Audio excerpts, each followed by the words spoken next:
سلام سلام خوش اومد. چطوری؟ خیلی خوش اومدی. ستاره جون چقدر خوب شد که اومدی. یه دقیقه حواست به سیب زمینی‌ها باشه. آخ راستی نون نداریم. محمد من یه دقیقه برم نون بگیرم بیام. Bəli, dastan başlandı. Məmməd qısı sınıbdı qalsın evdə. Səni xanım get çörə. Məmməd də tək qalsın ona. عزیزم ستاره خانم شما هم خوش اومدی بفرمایید. مرسی عزیزم. چه خوب شد بنفشم رفت و من و تو با هم توی این موقعیت تنها قرار گرفت. ستاره xanım nə xəbərdir? Baba hələ qod Bənşə xanım sizi xarabadan çölə. Elə gəlməmiş xabələ. چی شده؟ وای شاید evdə çörək var imiş. شاید سیاوش ریسی کویا چطور کویا گرم ماینه کنی ستاره خانم تو بهترین دوست زنمی. اگه الانم داری صدامو ضبط میکنی کور خوندی. من زن و زندگیمو خیلی دوست دارم. Allah ستاره ki o düzelenin payları hiç yadında kalıyor. Sen Bənəfşə də deseydi götürməni zəbt etseydi elə yadında qalmazdı. O cür o gəldi üstüne. الانم برو به سیب زمینیات برس. با savaş mühürünə siz gidin işinizi görün ben özüm İranlıya bakarım. محمد جون چرا اینجوری میکنی؟ خودت هم میدونی که من خیلی دوست دارم با تو توی این موقعیت باشم. İstəmirsən mesela sen git İranlıya bak ben ستاره xanımla gedim.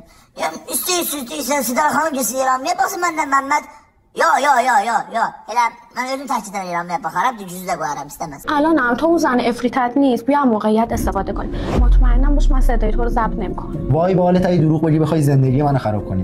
Vay be حال مثلا زندگی من خراب کنه. زندگی تو رو خراب کنه نه پخی عزیزم. منم برو تو اتاق تا خودم بیام. Uşaqlar biraz ستارəyə baxın. Gör nə halətə pozisyon saxlayıbdı. Düzdür. Amma Məmməd ستاره vəfadarı yox.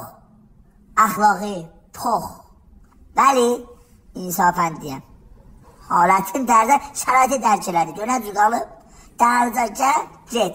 Həm yanmasın, həm dostundan şərməndə olmasın, həm səndən şərməndə olmasın. Bərəkşan ستاره. نه اون تو واقعیته که کسی به کسی خیانت نمیکنه. در واقعیت همینه که میبینید. Mənim məğzim yandı ya bu iştibat dedi.